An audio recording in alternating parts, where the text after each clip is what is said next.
നമസ്കാരം എല്ലാ പ്രേക്ഷകർക്കും നേരം വൈകുന്നേരത്തിലേക്ക് സ്വാഗതം. നമ്മൾ 5 ഫോക്കസ് വാർത്തകളുടെ വിശദാംശങ്ങളിലേക്കും പിന്നീട് മറ്റ് സെഗ്മെന്റുകളിലേക്കും ഒക്കെ കടക്കുകയാണ്. എല്ലാവർക്കും നല്ലൊരു സായാഹ്നം തന്നെ ആശംസിക്കുന്നു. അപ്പോൾ ഈ സായാഹ്നത്തിൽ നമുക്ക് വാർത്തകൾക്കൊപ്പം 1 മണിക്കൂർ സഞ്ചരിക്കാം. എല്ലാ പ്രേക്ഷകർക്കും സ്വാഗതം.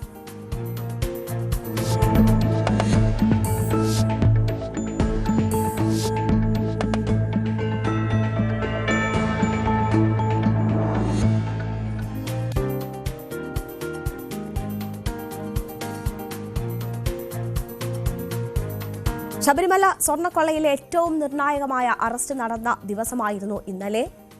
മുൻ ദേവസ്വം ബോർഡ് പ്രസിഡന്റ് എ പത്മകുമാറിന്റെ അറസ്റ്റ് രാഷ്ട്രീയമായി തന്നെ വലിയ പ്രാധാന്യമുള്ള അറസ്റ്റായിരുന്നു. ദേവസ്വം ബോർഡ് 8ാം സ്ഥാനത്ത് പ്രതിയായി വരുമ്പോൾ അന്ന് ദേവസ്വം ബോർഡ് പ്രസിഡന്റ് ആയിരുന്ന എ പത്മകുമാർ അങ്ങനെ അറസ്റ്റിലേക്ക് നീങ്ങുന്ന സാഹചര്യമാണ് ഇന്നലെ നമ്മൾ കണ്ടത്. ഈ പത്മകുമാറിന്റെ അറസ്റ്റിലേക്ക് നയിച്ച സാഹചര്യങ്ങൾ എന്ത്, അദ്ദേഹത്തിന് ഈ കേസുമായി ബന്ധപ്പെട്ടുള്ള ഇൻവോൾവ്മെന്റ് എത്രമാത്രം എന്നതായിരുന്നു ഇന്നലെ അറിയാനുള്ള ഏറ്റവും വലിയ ആകാംക്ഷയായി നമുക്ക് മുന്നിലുണ്ടായിരുന്നത്. ഇന്ന് റിമാൻഡ് റിപ്പോർട്ടിന്റെ വിശദാംശങ്ങൾ പൂർണ്ണമായും പുറത്തേക്ക് വരുമ്പോൾ ഞെട്ടിക്കുന്ന വിവരങ്ങളാണ് ഉള്ളത്. എ പത്മകുമാർ തന്നെയാണ് ഈ തട്ടിപ്പിന്റെ കിങ് പിങ് എന്ന നിലയിൽ വാർത്തകൾ വരികയാണ്. ആ റിപ്പോർട്ടിന്റെ ഉള്ളടക്കം സൂചിപ്പിക്കുന്നത് അതാണ്. ഈ തട്ടിപ്പിന് നേതൃത്വം നൽകിയത് തന്നെ എ പത്മകുമാർ എന്ന നിലയിലേക്ക് കാര്യങ്ങൾ മാറുന്നു എന്ന് വേണം മനസ്സിലാക്കാൻ. അപ്പോൾ വലിയ പങ്ക് ഈ തട്ടിപ്പുമായി ബന്ധപ്പെട്ട് എ പത്മകുമാറിനുണ്ട് എന്നതാണ് ഈ റിമാൻഡ് റിപ്പോർട്ട് വ്യക്തമാക്കുന്നത്. നേരത്തെ 5 പേർ ഈ കേസുമായി ബന്ധപ്പെട്ട് അറസ്റ്റിലായിരുന്നു. ഈ കേസുമായി ബന്ധപ്പെട്ട് അറസ്റ്റിലായവരുടെ എല്ലാം മൊഴികൾ പത്മകുമാറിന് എതിരാണ്. പത്മകുമാറിന് ഉണ്ണികൃഷ്ണൻ പോറ്റിയുമായുള്ള ബന്ധം സംബന്ധിച്ച് ഈ സ്വർണം എന്നത് ചെമ്പായി മാറിയതുമായി ബന്ധപ്പെട്ട് ഒക്കെ പത്മകുമാറിനുള്ള ഇൻവോൾവ്മെന്റിന്റെ കൂടുതൽ വിവരങ്ങളാണ് ഇപ്പോൾ പുറത്തു വരുന്നത്. അപ്പോൾ എന്താണ് ഈ റിമാൻഡ് റിപ്പോർട്ടിൽ പറയുന്നത് എന്നത് നമുക്ക് വിശദമായി തന്നെ നോക്കാം. റിമാൻഡ് റിപ്പോർട്ടിൽ പറയുന്നു, സ്വർണ്ണ തട്ടിപ്പിന്റെ തുടക്കം തന്നെ പത്മകുമാറിൽ നിന്നാണ് എന്നതാണ് ഈ റിമാൻഡ് റിപ്പോർട്ട് സൂചിപ്പിക്കുന്നത്. കട്ടിളപ്പാളി പോറ്റിക്ക് കൈമാറാനുള്ള നിർദ്ദേശം തന്നെ വന്നത് പത്മകുമാറിന്റെ ഭാഗത്ത് നിന്നാണ്. 2019 ഫെബ്രുവരിയിലായിരുന്നു ഈ ഇടപെടൽ പത്മകുമാർ നടത്തുന്നത്. സ്വർണത്തെ ചെമ്പാക്കിയ രേഖകൾ തയ്യാറാക്കിയത് ഇതിനു ശേഷമാണ്.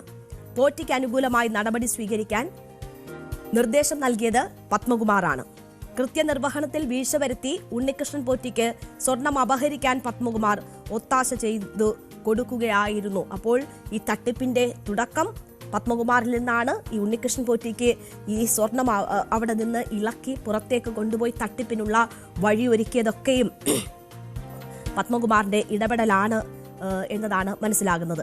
എങ്ങനെയാണ് ഈ ഉദ്ദേശിച്ച കാര്യങ്ങൾ നടത്തിയെടുത്തത് എന്നതുകൂടി നോക്കിയാൽ ബോർഡ് യോഗത്തിലെ മിനിറ്റ്സിൽ കൃത്രിമം കാട്ടി കൊള്ളയ്ക്ക് തുടക്കമിടുകയായിരുന്നു പത്മകുമാർ ചെയ്തത് എന്നതാണ് ഈ റിപ്പോർട്ടിൽ സൂചിപ്പിക്കുന്നത്. 2019 മാർച്ച് 19 ചേർന്ന ബോർഡ് യോഗത്തിന്റെ മിനിറ്റ്സിലാണ് പത്മകുമാർ ഗുരുതരമായിട്ടുള്ള കൃത്രിമം കാട്ടിയത്. കൊണ്ടുപോയ പാളികൾ സ്വർണം പൂശി തിരികെ എത്തിക്കുമ്പോൾ അത് പുനഃസ്ഥാപിക്കാൻ വേണ്ടിയുള്ള അനുമതിക്കായിരുന്നു ഈ യോഗം ചേർന്നത്. സ്വർണം പൊതിഞ്ഞ പിച്ചള എന്നായിരുന്നു ബോർഡിന്റെ നോട്ടീസിലുണ്ടായിരുന്നത്. ഈ സ്വർണം എന്നത് വെട്ടി ചെമ്പ് എന്നത് സ്വന്തം കൈപ്പടയിൽ എഴുതി വെച്ചത് പത്മകുമാറാണ് എന്നത് ഈ റിമാൻഡ് റിപ്പോർട്ടിൽ സൂചിപ്പിക്കുകയാണ്. ബോർഡിലെ മറ്റംഗങ്ങൾക്ക് ഈ ബോർഡ് പ്രതിസ്ഥാനത്ത് വരുമ്പോൾ ബോർഡിലെ മറ്റംഗങ്ങൾക്കും സ്വാഭാവികമായിട്ടും ഇതിൽ ഇൻവോൾവ്മെന്റ് ഉണ്ടാകും എന്ന് കരുതിയിരുന്നു. അവരുടെ അറസ്റ്റിലേക്ക് കാര്യങ്ങൾ നീങ്ങുമോ എന്ന സംശയം ഇന്നലെ തന്നെ ജനിച്ചതാണ്. എന്നാൽ ബോർഡിലെ മറ്റംഗങ്ങൾക്ക് ഇക്കാര്യങ്ങളെക്കുറിച്ച് ധാരണ ഉണ്ടായിരുന്നില്ല എന്നതാണ് ഇപ്പോൾ അന്വേഷണ സംഘം എത്തിയിരിക്കുന്ന നിഗമനം. റിമാൻഡ് റിപ്പോർട്ടിലും അത്തരം കാര്യങ്ങളാണ് പറയുന്നത്. അപ്പോൾ എല്ലാം നടന്നത് പത്മകുമാറിന്റെ നേതൃത്വത്തിലാണ് എന്നത് വ്യക്തമാവുകയാണ്. സ്വന്തം നിലയ്ക്ക് വെട്ടിത്തിരുത്തുകയും തുടർന്ന് ബോർഡിന്റെ അനുമതി കൂടാതെ പ്രസിഡന്റ് എന്ന നിലയിൽ സ്വന്തം നിലയ്ക്ക് തന്നെ കൊണ്ടുപോകാൻ അനുവദിക്കുന്നു എന്നെഴുതി ഒപ്പിടുകയും ചെയ്യുകയാണ് പത്മകുമാർ ചെയ്തത്. അങ്ങനെയാണ് ഉണ്ണികൃഷ്ണൻ പോറ്റിക്ക് ഈ സ്വർണ്ണക്കൊള്ളയ്ക്കുള്ള എല്ലാ ഒത്താശയും പത്മകുമാർ ചെയ്തു കൊടുക്കുന്നത്. നേരത്തെ ഉണ്ണികൃഷ്ണൻ പോറ്റിക്ക് ബോർഡ് പ്രസിഡന്റിന്റെ റൂമും മറ്റ് സൗകര്യങ്ങളും അവിടെ മറ്റ് പൂജകൾക്കുള്ള സ്പോൺസർഷിപ്പിനുള്ള സഹായങ്ങളുമൊക്കെ എങ്ങനെ ചെയ്തു കൊടുത്തു എന്ന കാര്യങ്ങളും വിവരങ്ങളും ഒക്കെ പുറത്തു വന്നതാണ്. ഇപ്പോൾ ഈ തട്ടിപ്പിന് എങ്ങനെ വഴിയൊരുക്കി എന്ന വിവരങ്ങളാണ് ഈ റിമാൻഡ് റിപ്പോർട്ട് പുറത്തു വരുമ്പോൾ വ്യക്തമാകുന്നത്. പത്മകുമാറിന്റെ വീട്ടിലും ഈ SITയുടെ സംഘം പരിശോധന നടത്തുകയാണ്. ഈ ഇടപാടുകളുമായി ബന്ധപ്പെട്ടുള്ള വിവരങ്ങൾ എന്തെങ്കിലും ഉണ്ടോ എന്നത് സംബന്ധിച്ചുള്ള പരിശോധനയാണ് വീട്ടിൽ നടക്കുന്നത്. ഉച്ചയ്ക്ക് ശേഷമാണ് പ്രത്യേക അന്വേഷണ സംഘം പത്മകുമാറിന്റെ വീട്ടിലെത്തി പരിശോധന ആരംഭിച്ചത്. വനിതാ പോലീസ് ഉദ്യോഗസ്ഥരടക്കമുള്ള സംഘമാണ് പരിശോധിക്കുന്നത്. വീടിനോട് ചേർന്ന് പത്മകുമാറിന് ഒരു ഓഫീസ് മുറിയുണ്ട്. ആ ഓഫീസ് മുറി കേന്ദ്രീകരിച്ചാണ് കൂടുതലും പരിശോധനകൾ നടക്കുന്നത്. ദേവസ്വം ബോർഡ് പ്രസിഡന്റ് ആയിരുന്ന കാലത്തെ ഇടപാടുകൾ സംബന്ധിച്ചുള്ള കൂടുതൽ വിവരങ്ങൾ തേടിക്കൊണ്ടാണ് അന്വേഷണ സംഘം ആ വീട്ടിൽ എത്തിയിരിക്കുന്നത്. ഒപ്പം തന്നെ യോഗദണ്ഡുമായി ബന്ധപ്പെട്ടും ഒരു വിവാദം ഉണ്ടായിരുന്നു. യോഗദണ്ഡിൽ സ്വർണം പൂശുന്നതിന് പത്മകുമാറിന്റെ മകനാണ് ആ കോൺട്രാക്ട് കൊടുത്തിരുന്നത്. അത് നേരത്തെ വിവാദമായി ഉയർന്നു വന്നിട്ടുള്ളതാണ്. അപ്പോൾ അതിൽ പത്മകുമാറിന്റെ മകന്റെ പങ്ക് സംബന്ധിച്ചുള്ള വിവരങ്ങളും അന്വേഷണ സംഘം തേടുന്നുണ്ട്. അത് രണ്ടും ലക്ഷ്യമിട്ടുകൊണ്ടാണ് വീട്ടിൽ അത്തരം പരിശോധനകൾ നടക്കുന്നത്. പത്മകുമാർ അറസ്റ്റിലാകുമ്പോൾ ഏറ്റവും പ്രധാനമായി ഉയർന്നു കേട്ട ചോദ്യമാണ്, നേരത്തെ പല ഘട്ടങ്ങളിൽ ഈ ആരോപണം മുന അദ്ദേഹത്തിലേക്ക് നീളുമ്പോൾ അദ്ദേഹത്തോട് മാധ്യമപ്രവർത്തകർ ചോദിക്കുമ്പോൾ ദൈവതുല്യർ ആയവരുടെ ഒരു പരാമർശം അദ്ദേഹത്തിന്റെ ഭാഗത്തു നിന്നും ഉണ്ടായിട്ടുണ്ട്. അപ്പോൾ ദൈവതുല്യരായവർ എന്ന നിലയിൽ പത്മകുമാർ ഉദ്ദേശിച്ചത് ആരെയാണ്? അപ്പോൾ അവർക്ക് ഇതിൽ എന്താണ് പങ്കുള്ളത്? അവരും പത്മകുമാറിന് പിന്നാലെ അകത്തേക്ക് പോകുമോ? അറസ്റ്റിലേക്ക് കാര്യങ്ങൾ നീങ്ങുമോ? തുടങ്ങിയ സംശയങ്ങൾ ഇന്നലെ മുതൽ ഉണ്ട്. പത്മകുമാറിനെ മാധ്യമങ്ങൾക്ക് മുന്നിലേക്ക് എത്തുമ്പോൾ മാധ്യമങ്ങൾ അത്തരം ചോദ്യങ്ങൾ അദ്ദേഹത്തോട് ചോദിച്ചതാണ്. പക്ഷേ യാതൊരു പ്രതികരണവും നടത്താതെയാണ് പത്മകുമാർ പോയത്. അപ്പോൾ ദൈവതുല്യർ ആരാണ്? അവർ ഇനി അവരിലേക്ക് അന്വേഷണ സംഘം നീളുന്ന ഒരു സാഹചര്യം ഉണ്ടാകുമോ എന്നതാണ് അറിയേണ്ടത്. ദൈവതുല്യർ എന്ന് പറയുമ്പോൾ ദൈവത്തോട് അത്രമാത്രം അടുത്ത് നിൽക്കുന്നവരാണ്. അപ്പോൾ ഒരുപക്ഷെ നമ്മളിപ്പോൾ ആദ്യം വിചാരിച്ചിരുന്ന ഘട്ടത്തിലോ തലത്തിലോ അല്ല ശബരിമല സ്വർണ്ണക്കൊള്ള ഇപ്പോൾ എത്തി നിൽക്കുന്നത്. അപ്പോൾ ഇനി തന്ത്രിമാർ ഉൾപ്പെടെ വളരെ പ്രധാനപ്പെട്ട ആർക്കെങ്കിലുമൊക്കെ ഈ തട്ടിപ്പുമായി ബന്ധപ്പെട്ട് പങ്കുണ്ടോ? ആരാണ് ഈ ദൈവതുല്യർ എന്ന ആകാംക്ഷ ഇപ്പോഴും നിലനിൽക്കുകയാണ്. എന്തായാലും കൂടുതൽ ചോദ്യം ചെയ്യലിൽ നിന്നായിരിക്കും അത് സംബന്ധിച്ചൊക്കെയുള്ള വിവരങ്ങൾ കൂടുതലായും അന്വേഷണ സംഘത്തിന് ലഭിക്കുക.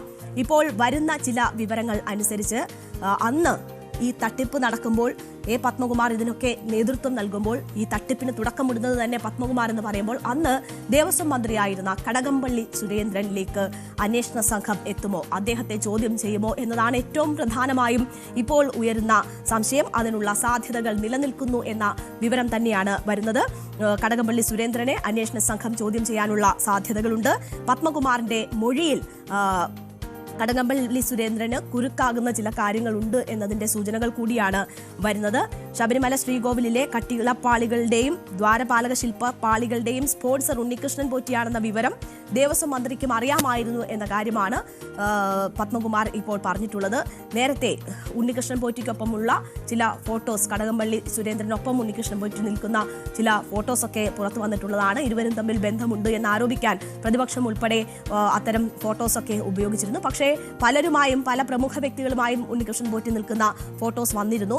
അതുകൊണ്ട് അതുമാത്രം കണക്കിലെടുത്തുകൊണ്ട് അത്തരം ആരോപണങ്ങൾ ഉന്നയിക്കുക സാധ്യമല്ല. പക്ഷേ പത്മകുമാറിന്റെ മൊഴി എന്നത് ഉണ്ണികൃഷ്ണൻ പോറ്റിയെക്കുറിച്ച് ദേവസ്വം ബോർഡ് തീരുമാനങ്ങൾ എടുക്കുന്ന സമയത്ത് തന്നെ ദേവസ്വം മന്ത്രിക്കും ഉണ്ണികൃഷ്ണൻ പോറ്റിയെക്കുറിച്ചുള്ള ധാരണയുണ്ടായിരുന്നു. അത് സ്പോൺസർ ഉണ്ണികൃഷ്ണൻ പോറ്റിയാണെന്ന വിവരം ദേവസ്വം മന്ത്രിക്കും അറിയാമായിരുന്നു എന്നതാണ്. സ്പോൺസറാകാൻ താല്പര്യം പ്രകടിപ്പിച്ചുള്ള കത്ത് കടകംപള്ളി സുരേന്ദ്രനും നൽകിയിരുന്നതായി ഉണ്ണികൃഷ്ണൻ പോറ്റി പറഞ്ഞിട്ടുണ്ട് എന്ന ഒരു മൊഴി കൂടി പത്മകുമാർ നൽകുന്നുണ്ട്.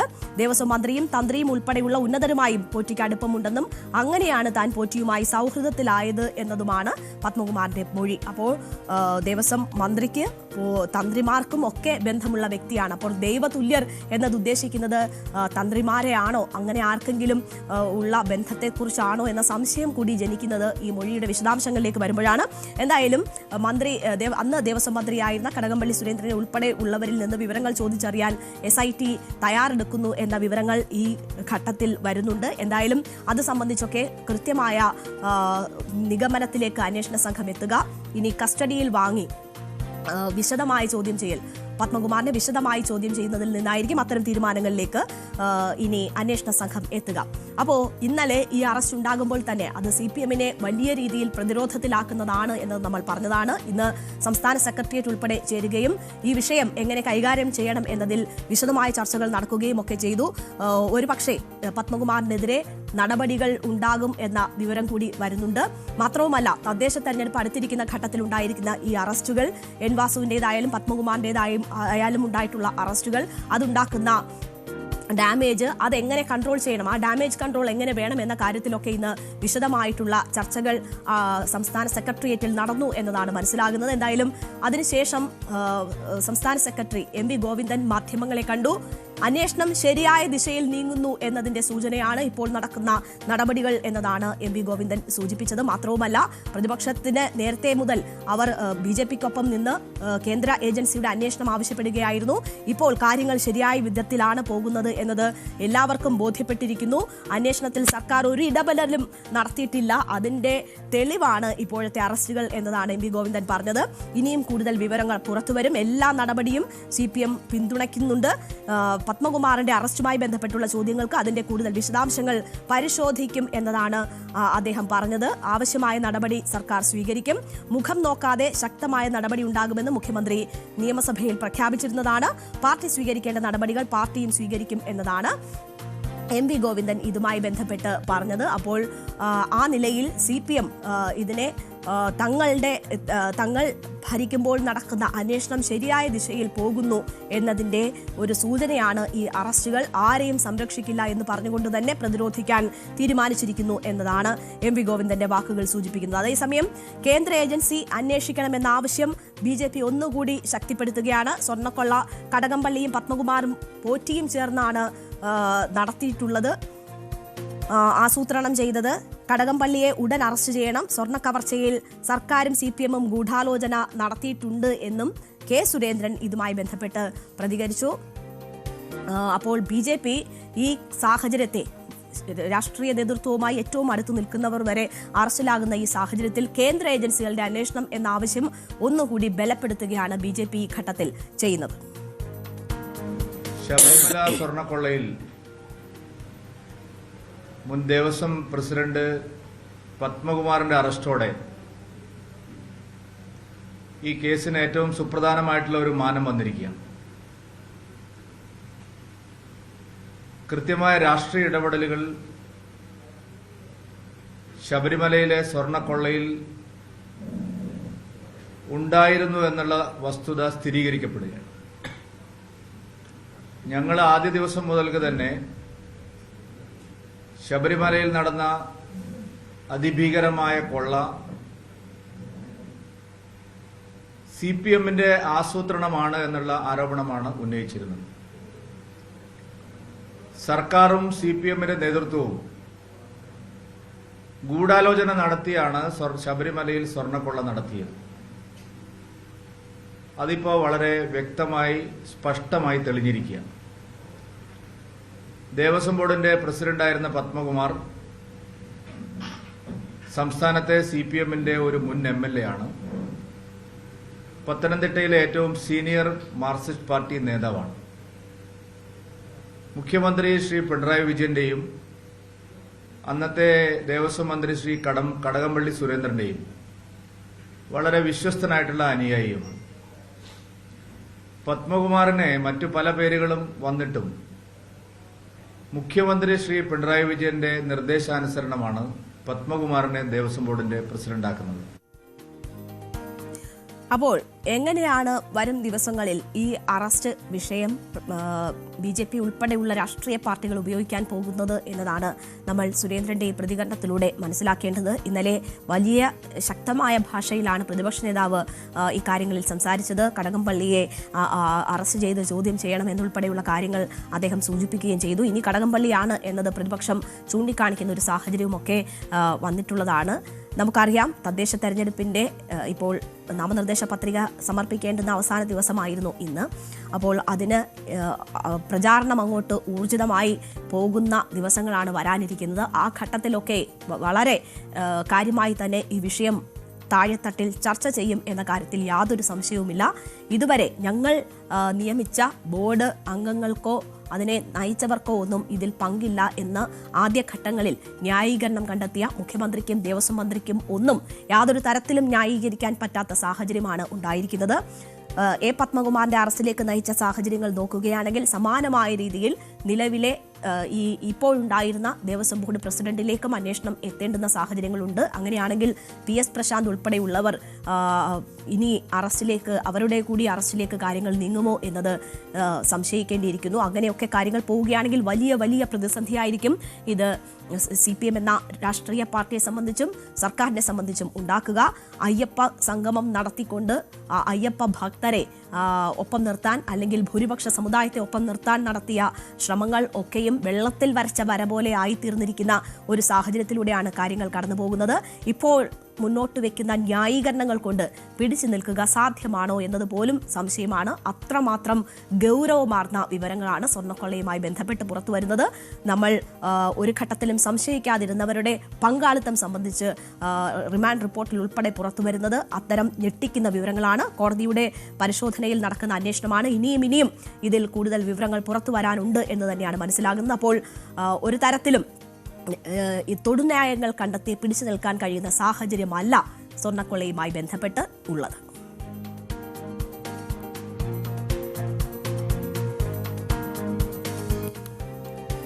ഡൽഹി സ്ഫോടനവുമായി ബന്ധപ്പെട്ടുള്ള വിവരങ്ങൾ ഓരോ ദിവസവും പുറത്തു വന്നുകൊണ്ടിരിക്കുകയാണ്. ഇന്നലെയാണ് വളരെ നിർണായകമായ വ്യക്തികളുടെ 4 അറസ്റ്റ് അന്വേഷണ സംഘം രേഖപ്പെടുത്തിയത്.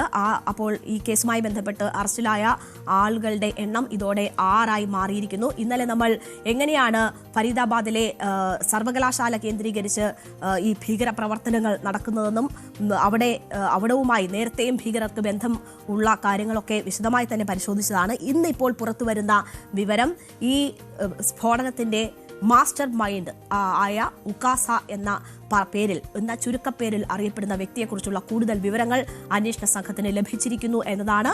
ആ വ്യക്തിയെ സംബന്ധിച്ചുള്ള കൂടുതൽ വിവരങ്ങൾ ഞെട്ടിക്കുന്നതാണ്. സ്ഫോടനത്തിന്റെ മാസ്റ്റർ മൈൻഡ് ഉക്കാസ എന്ന ചുരുക്കപ്പേരിൽ അറിയപ്പെടുന്ന ഭീകരനെ കുറിച്ചുള്ള വിവരങ്ങളാണ് ഇപ്പോൾ പുറത്തുവരുന്നത്.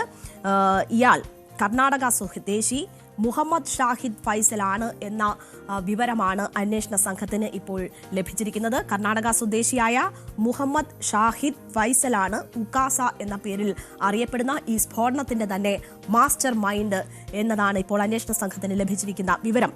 ചെങ്കോട്ട സ്ഫോടനം ആസൂത്രണം ചെയ്തവർക്ക് അഫ്ഗാനിസ്ഥാനിൽ പരിശീലനം കിട്ടിയതായിട്ടുള്ള വിവരങ്ങൾ നേരത്തെ തന്നെ വരുന്നു. അക്കാര്യം ഇപ്പോൾ ഏതാണ്ട് അന്വേഷണ സംഘം സ്ഥിരീകരിക്കുക കൂടി ചെയ്യുന്ന ഒരു സാഹചര്യത്തിലേക്ക് കാര്യങ്ങൾ എത്തുകയാണ്. പിടിയിലായ മുസമ്മിൽ തുർക്കി വഴി അഫ്ഗാനിലെത്തുകയും അവിടെ പരിശീലനം ലഭിച്ച വ്യക്തിയാണ് എന്നത് സംബന്ധിച്ചുള്ള വിവരങ്ങളാണ് ഇപ്പോൾ പുറത്തു വന്നുകൊണ്ടിരിക്കുന്നത്. അപ്പോൾ ഈ ഉക്കാസ എന്ന പേരിൽ അറിയപ്പെടുന്ന ഈ മാസ്റ്റർ മൈൻഡിനെ സംബന്ധിച്ചുള്ള കൂടുതൽ വിശദാംശങ്ങൾ നമ്മൾ പരിശോധിച്ചാൽ ഭീകരാക്രമണത്തിലെ പ്രധാന ആസൂത്രകനാണ് ഈ ഉക്കാസ. കർണാടക സ്വദേശിയാണ്. നേരത്തെ സൂചിപ്പിച്ചതുപോലെ ഈ വൈറ്റ് കോളർ ഭീകര മൊഡ്യൂളിന്റെ വിദേശത്ത് നിന്ന് നിയന്ത്രിച്ച ആൾ എന്നത് ഈ ഉക്കാസ ആണ് എന്നതാണ് അന്വേഷണ സംഘം ഇപ്പോൾ കണ്ടെത്തിയിരിക്കുന്നത്. ഇയാൾ ബംഗളൂരു, രാമേശ്വരം, ഒപ്പം തന്നെ കോയമ്പത്തൂർ എന്നിവിടങ്ങളിൽ സ്ഫോടനം നടത്തിയ പ്രതികളെ നേരത്തെ നിയന്ത്രിച്ചിരുന്ന അതേ വ്യക്തി തന്നെയാണ് എന്ന വിവരം കൂടി അന്വേഷണ സംഘത്തിനുണ്ട്. ഈ കർണാടക സ്വദേശി മുഹമ്മദ് ഷാഹിദ് ഫൈസൽ എന്ന ഭീകരൻ അല്ലെങ്കിൽ ഭീകര സംഘടനകളുമായി പ്രവർത്തിച്ചിരുന്ന വ്യക്തിയെക്കുറിച്ച് നേരത്തെ തന്നെ അന്വേഷണ സംഘത്തിന് വിവരങ്ങൾ ലഭിച്ചിരുന്നതാണ്. പക്ഷേ ചെങ്കോട്ട സ്ഫോടനത്തിന്റെ അന്വേഷണങ്ങൾ ഉക്കാസ എന്ന ചുരുക്കപ്പേരിൽ അറിയപ്പെടുന്ന ഒരു മാസ്റ്റർ മൈൻഡിലേക്കാണ് എത്തി നിന്നിരുന്നത്. അത്തരം സൂചനകൾ നേരത്തെ തന്നെ ഉണ്ടായിരുന്നു. പക്ഷേ ഇത് രണ്ടും ഒരു വ്യക്തിയാണ് എന്നത് ഇപ്പോൾ അന്വേഷണ സംഘത്തിന് വ്യക്തമായിരിക്കുന്നു. അപ്പോൾ നേരത്തെ തന്നെ അന്വേഷണ സംഘത്തിന്റെ റഡാറിലുള്ള കർണാടക സ്വദേശിയായ മുഹമ്മദ് ഷാഹിദ് ഫൈസൽ ആണ് ഉക്കാസ എന്ന പേരിൽ ഇപ്പോൾ ഈ വൈറ്റ് കോളർ ടെറർ മൊഡ്യൂളിനെ വിദേശത്തിരുന്ന് നിയന്ത്രിച്ചിരുന്നത് എന്നതാണ് മനസ്സിലാകുന്നത്. ഉക്കാസ എന്ന കോഡിലാണ് ഇയാൾ അറിയപ്പെട്ടിരുന്നത്. ഇയാളുടെ വീട് ബംഗളൂരുവിലാണ്. എഞ്ചിനീയറിംഗ് ബിരുദധാരിയാണ്. 2012 ഇയാൾ രാജ്യം വിടുന്നത്. ഇവിടെ നിന്ന് എഞ്ചിനീയറിംഗ് ബിരുദം നേടിയൊക്കെ കഴിഞ്ഞതിന് ശേഷം 2012 രാജ്യം വിടുകയായിരുന്നു. ഭീകര പ്രവർത്തനങ്ങളുമായി ബന്ധപ്പെട്ട് പോലീസിന്റെ റഡാറിൽ ഇയാൾ നേരത്തെ തന്നെയുണ്ട്. പാകിസ്ഥാനിലെത്തിയ ഇയാൾ ഭീകര സംഘടനകളുടെ ഭാഗമായി പ്രവർത്തിച്ചിട്ടുണ്ട്. പിന്നീട് കോയമ്പത്തൂർ സ്ഫോടനവുമായി ബന്ധപ്പെട്ട് ഇയാളുടെ പേര് ഉയർന്നു വന്നിരുന്നു. കോയമ്പത്തൂരിലും ഉണ്ടായത് ചാവേർ ആക്രമണം തന്നെയാണ്. ഏതാണ്ട് സമാനമായ നിലയിൽ ചെങ്കോട്ടയിൽ ഉണ്ടായ സ്ഫോടനത്തിന് സമാനമായ നിലയിലുള്ള സ്ഫോടനമാണ് അന്ന് കോയമ്പത്തൂരിലും ഉണ്ടായത് എന്നതാണ് മനസ്സിലാകുന്നത്. അപ്പോൾ മുഹമ്മദ് ഷാഹിദ് ഫൈസലിന്റെ ഇടപെടൽ അതിന് കൂടുതൽ ബലം നൽകുന്ന തെളിവുകൾ കൂടി അന്വേഷണ സംഘത്തിന് കിട്ടുകയാണ്. അന്നത്തെ കോയമ്പത്തൂർ സ്ഫോടനത്തിൽ മുഹമ്മദ് ഷാഹിദ് ഫൈസലും പ്രതിയാണ്. മുഹമ്മദ് ഷാഹിദ് ഫൈസൽ വർഷങ്ങൾക്ക് മുൻപ് തന്നെ NIA പട്ടികയിൽ ഇടം പിടിച്ചിട്ടുള്ള വ്യക്തിയുമാണ്. ഭീകരാക്രമണത്തിന് പിന്നാലെയാണ് ഈ ഉക്കാസ എന്ന കോഡ് ഇയാൾക്കുണ്ട് എന്ന വിവരം ഇപ്പോൾ പുറത്തുവരുന്നത്. തുടർന്ന് നടത്തിയ വിശദമായ അന്വേഷണത്തിലാണ് ഇപ്പോൾ മുഹമ്മദ് ഷാഹിദ് ഫൈസൽ തന്നെയാണ് ഉഗാസ എന്ന പേരിൽ അറിയപ്പെടുന്ന ഭീകരനെന്ന് അന്വേഷണ സംഘം സ്ഥിരീകരിക്കുന്നതിലേക്ക് കാര്യങ്ങൾ എത്തിയത്. അപ്പോൾ എവിടെ നിന്നാണ് അന്വേഷണ സംഘത്തിന് ഇപ്പോൾ ഇത്ര നിർണായകമായിട്ടുള്ള വിവരങ്ങൾ ലഭിച്ചത് എന്ന് നോക്കിയാൽ ഇതിലെ പ്രധാനിയായ ഡോക്ടർ മുസമ്മിൽ നിന്നുള്ള ചോദ്യം ചെയ്യലിൽ നിന്നാണ് അന്വേഷണ സംഘത്തിന് ഉഗാസയുമായി ബന്ധപ്പെട്ടുള്ള വിവരങ്ങൾ ലഭിക്കുന്നത്. ഈ വിദേശത്തു നിന്ന് പരിശീലനം ലഭിച്ചത് ഉൾപ്പെടെയുള്ള കാര്യങ്ങൾ ലഭിക്കുന്നത്. വിദേശത്തിരുന്നു കൊണ്ടാണ് ഭീകരർ ഇവിടുത്തെ ഈ വൈറ്റ് കോളർ ടെറർ മൊഡ്യൂളിനെ നിയന്ത്രിച്ചതെന്നും അവർക്ക് സഹായങ്ങൾ ലഭിച്ചത് വിദേശത്തു നിന്നാണെന്നും പരിശീലനം നൽകാൻ ഇവരിൽ പലരും തുർക്കിയിലേക്കും അഫ്ഗാനിലേക്കും പാകിസ്ഥാനിലേക്കും ഒക്കെ പോയിട്ടുണ്ട് എന്നതിൻ്റെയൊക്കെ വിവരങ്ങൾ ലഭിക്കുന്നത് ഈ മുസമ്മിൽ എന്ന പ്രധാനിയായ ഈ വൈറ്റ് കോളർ ടെറർ മൊഡ്യൂളിലെ ഏറ്റവും പ്രധാനിയെ ചോദ്യം ചെയ്തതിൽ നിന്നാണ് ഇപ്പോൾ ഉഗാസയെ സംബന്ധിച്ചൊക്കെയുള്ള വിശദമായ വിവരങ്ങൾ അന്വേഷണ സംഘത്തിന് ലഭിച്ചുകൊണ്ടിരിക്കുന്നത്. ഈ മുസമ്മിൽ ഉൾപ്പെടെയുള്ളവരുടെ അറസ്റ്റ് കഴിഞ്ഞ ദിവസം രേഖപ്പെടുത്തിയിരുന്നു. മുസമ്മിൽ തുർക്കിയിലെത്തുകയും അവിടെ നിന്ന് പിന്നീട് അഫ്ഗാനിലെത്തുകയും അവിടെ പരിശീലനം ഉൾപ്പെടെ നേടുകയും ചെയ്തിട്ടുണ്ട് എന്ന വിവരങ്ങളാണ് വരുന്നത്. മാത്രവുമല്ല ഈ ഇപ്പോൾ അറസ്റ്റിലായിട്ടുള്ള വ്യക്തികൾക്ക് ബോംബ് നിർമ്മാണത്തെ സംബന്ധിച്ചുള്ള വിവരങ്ങൾ ലഭിച്ചിരുന്നു. അതും വിദേശത്തിരുന്നാണ് ഭീകരർ ബോംബ് നിർമ്മിക്കുന്നതിനുള്ള ട്രെയിനിങ് ഈ ഭീകരർക്ക് നൽകിയിരുന്നത്. വീഡിയോയിലൂടെ എങ്ങനെയാണ് ബോംബ് നിർമ്മാണം എന്നതുൾപ്പെടെയുള്ള കോച്ചിങ് ഇവർക്ക് നൽകിയിരുന്നു, പല വീഡിയോകളിലായി നൽകിയിരുന്നു എന്നതാണ് മനസ്സിലാക്കുന്നത്. അങ്ങനെയാണ് ഇവർ ബോംബ് നിർമ്മിച്ചത് എന്നതും വ്യക്തമാവുകയാണ്. അങ്ങനെ നിർമ്മിച്ച ബോംബാണ് ഈ ചെങ്കോട്ടയിലെ സ്ഫോടനത്തിലേക്ക് നയിച്ചത് എന്ന വിവരം ഉൾപ്പെടെ ഇപ്പോൾ അന്വേഷണ സംഘം സ്ഥിരീകരിക്കുകയാണ്. അപ്പോൾ വിദേശത്തായിരുന്നു ഈ സ്ഫോടനത്തിന്റെ മുഴുവൻ ആസൂത്രണവും നടന്നത്. അവിടെ ഇരുന്നു കൊണ്ടാണ് ഈ നമ്മുടെ രാജ്യത്തെ ആളുകളെ റാഡിക്കലൈസ് ചെയ്യുകയും അവരെ ഈ ഭീകരപ്രവർത്തനത്തിന് സജ്ജരാക്കുകയും അവർക്കതിന് ട്രെയിനിങ് നൽകിയതുമൊക്കെ വിദേശത്തിരുന്നു കൊണ്ടാണ് എന്നത് വ്യക്തമാവുകയാണ്. ഈ അഫ്ഗാനിൽ ഉൾപ്പെടെ ഇവർക്ക് പരിശീലനം ലഭിച്ചു എന്നതിൻ്റെ വ്യക്തമായ വിവരങ്ങൾ വരികയാണ്. മുസമ്മിൽ തുർക്കി വഴിയാണ് അഫ്ഗാനിലേക്ക് പോയിരുന്നത് എന്നതാണ് അന്വേഷണ സംഘം മനസ്സിലാക്കുന്നത്. ഇവരുടെ യാത്രാ വിവരങ്ങൾ, ഒപ്പം തന്നെ ഇവരിൽ നിന്ന് പിടിച്ചെടുത്ത ഫോണുകൾ, അതിൽ നിന്ന് ലഭിക്കുന്ന വിവരങ്ങൾ, ഒപ്പം തന്നെ ഇവരെ ചോദ്യം ചെയ്യുന്നതിൽ നിന്ന് ലഭിക്കുന്ന വിവരങ്ങളുടെ അടിസ്ഥാനത്തിലാണ് അന്വേഷണ സംഘം ഇപ്പോൾ ഇത്തരം വിവരങ്ങളും നിഗമനങ്ങളിലേക്കുമൊക്കെ എത്തുന്നത്. പാക് തീവ്രവാദ സംഘടനയായ ജെയ്ഷെ മുഹമ്മദിനും IS ശാഖയായ അൻസാർ ഗത്വാദ് അൽ ഹിന്ദിനും വേണ്ടിയാണ് ഉമർ നബിയും അറസ്റ്റിലായ ഡോക്ടർമാരും പ്രവർത്തിച്ചത് എന്നതുകൂടി അന്വേഷണ സംഘത്തിന് വ്യക്തമായിരിക്കുകയാണ്. തുർക്കിയിൽ ഇരുന്നു കൊണ്ടാണ് ഉഗാസ ഡോക്ടർമാരുടെയും ജെയ്ഷേന്റെയും അൻസാറിന്റെയും ഇടനിലക്കാരനായി പ്രവർത്തിച്ചിരുന്നത് എന്നതാണ്. അപ്പോൾ ഒരേ സമയം 3 ഭീകര സംഘടനകളുടെ ഇടനിലക്കാരനായി ഈ ഉഗാസ പ്രവർത്തിക്കുന്നു. അത് തുർക്കിയിൽ ഇരുന്നു കൊണ്ടാണ് എന്നതും കൂടി വ്യക്തമാവുകയാണ്. ബോംബ് നിർമ്മാണത്തിന്റെ വീഡിയോകൾ ഡോക്ടർമാർക്ക് അയച്ചു കൊടുത്താണ് ഇവർ പരിശീലനം നേടിയിരുന്നത്. ഇന്ത്യൻ മുജാഹിദീൻ ഭീകരൻ മിർസ ഷദാബ് ബേഗിന്റെ പങ്ക് നേരത്തെ അന്വേഷണ സംഘം സ്ഥിരീകരിച്ചിരുന്നതാണ്. നമ്മൾ ഇന്നലെ സൂചിപ്പിച്ചതാണ്. ഗോരഖ്പൂരിലും അഹമ്മദാബാദിലും സ്ഫോടനങ്ങൾ ഉണ്ടാക്കി രാജ്യത്തു നിന്ന് കടന്നു കളഞ്ഞ വ്യക്തിയാണ്, അല്ലെങ്കിൽ ഭീകരനാണ് മിർസ ഷദാബ് ബേഗ്. ആ മിർസയുടെ പങ്ക് അന്വേഷണ സംഘം കഴിഞ്ഞ ദിവസം സ്ഥിരീകരിച്ചിരുന്നു. അതിനോടൊപ്പം തന്നെയാണ് ഇപ്പോൾ കർണാടക സ്വദേശിയായ ഈ തുർക്കിയിലിരുന്ന് കാര്യങ്ങൾ നിയന്ത്രിക്കുന്ന ഉഗാസ എന്ന ചുരുക്കപ്പേരിൽ അറിയുന്ന ഭീകരനെ കുറിച്ചും ഉള്ള വിവരങ്ങൾ അന്വേഷണ സംഘത്തിന് ലഭിക്കുന്നത്. അപ്പോൾ ഈ 2 ഭീകരരും നേരത്തെ രാജ്യത്ത് പലയിടങ്ങളിൽ സ്ഫോടനങ്ങൾ നടത്തുകയും അതിന് ചുക്കാൻ പിടിക്കുകയും ചെയ്ത വ്യക്തികളാണ്. അതിനുശേഷം രാജ്യം വിട്ട വ്യക്തികളാണ്. അപ്പോൾ അങ്ങനെയുള്ള ഭീകരവാദത്തിന്റെ കണ്ണുകളിലേക്ക്, അതിനെ നിയന്ത്രിക്കുന്ന മാസ്റ്റർ മൈൻഡുകളിലേക്ക് അന്വേഷണ സംഘം എത്തുന്നു എന്നതാണ് മനസ്സിലാകുന്നത്. ഇതുവരെ 6 പേരുടെ അറസ്റ്റാണ് ഈ കേസുമായി ബന്ധപ്പെട്ടുണ്ടായിരിക്കുന്നത്. മുസമ്മിലും വനിതാ ഡോക്ടർ ഉൾപ്പെടെയുള്ളവരുടെയും അറസ്റ്റ് ഇന്നലെയാണ് രേഖപ്പെടുത്തിയത്. അങ്ങനെ പ്രധാനപ്പെട്ട 4 പേരുടെ അറസ്റ്റ് ഇന്നലെ ഉണ്ടാകുന്നു. മൊത്തം 6 പേരാണ് ഇതുമായി ബന്ധപ്പെട്ട് ഇപ്പോൾ അറസ്റ്റിലായിരിക്കുന്നത്. അപ്പോൾ രാജ്യത്തെ അസ്ഥിരപ്പെടുത്താനുള്ള വലിയ പദ്ധതിയുടെ ഭാഗമായിരുന്നു ചെങ്കോട്ടയിൽ നടന്ന സ്ഫോടനം എന്നതാണ് വ്യക്തമാകുന്നത്. അത് രാജ്യത്തിന് പുറത്തിരുന്ന് ഭീകരർ നിയന്ത്രിച്ച് നടത്തിയ സ്ഫോടനമാണ് എന്നത് വ്യക്തമാവുകയാണ്. അങ്ങനെ ഞെട്ടിക്കുന്ന നിരവധി വിവരങ്ങളാണ്. പാകിസ്ഥാന്റെ ഒപ്പം തന്നെ അഫ്ഗാന്റെ മണ്ണും ഇന്ത്യയിലെ ഭീകരപ്രവർത്തനത്തിന് വേണ്ടി ഉപയോഗിക്കപ്പെട്ടിരിക്കുന്നു എന്നതാണ് മനസ്സിലാകുന്നത്.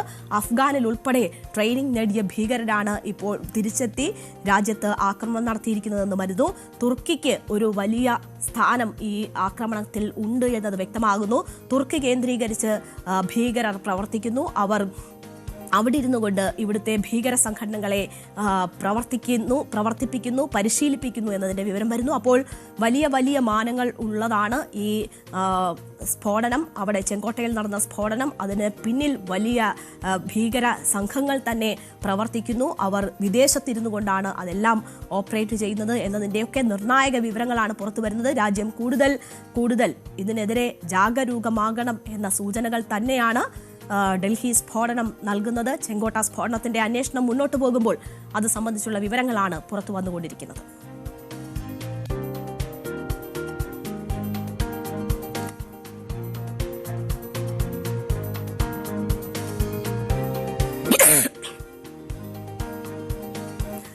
അപ്പോൾ ഇതിനോട് ചേർത്ത് തന്നെ നമ്മൾ കാണേണ്ടുന്ന മറ്റൊരു വാർത്തയാണ് ഫോക്കസ് നമ്പർ 3 എന്ന് പറയുന്നത്. ഇന്ത്യൻ കപ്പൽശാലയിൽ നിന്ന് പാകിസ്ഥാന് വിവരങ്ങൾ ചോർത്തി നൽകുന്നു എന്നതിൻ്റെ വിവരങ്ങൾ പുറത്തുവരികയാണ്. അതുമായി ബന്ധപ്പെട്ട് 2 പേർ പിടിയിലായിരിക്കുകയാണ്. അപ്പോൾ നേരത്തെ കൊച്ചി കപ്പൽശാലയിൽ നിന്നും ഇത്തരം സൂചനകൾ ലഭിക്കുകയും NIA ഉൾപ്പെടെ പരിശോധനകൾ നടത്തുകയും ചെയ്ത വാർത്ത നമുക്ക് മുന്നിലുണ്ട്. ഇപ്പോൾ കൊച്ചി കപ്പൽശാലയുടെ ഭാഗമായ ഉടുപ്പിയിലെ ഡഗ് നിർമ്മാണ കേന്ദ്രത്തിൽ നിന്നുമാണ് ഉത്തർപ്രദേശ് സ്വദേശികളായ 2 പേരെ ഇപ്പോൾ അറസ്റ്റ് ചെയ്തിരിക്കുന്നത്.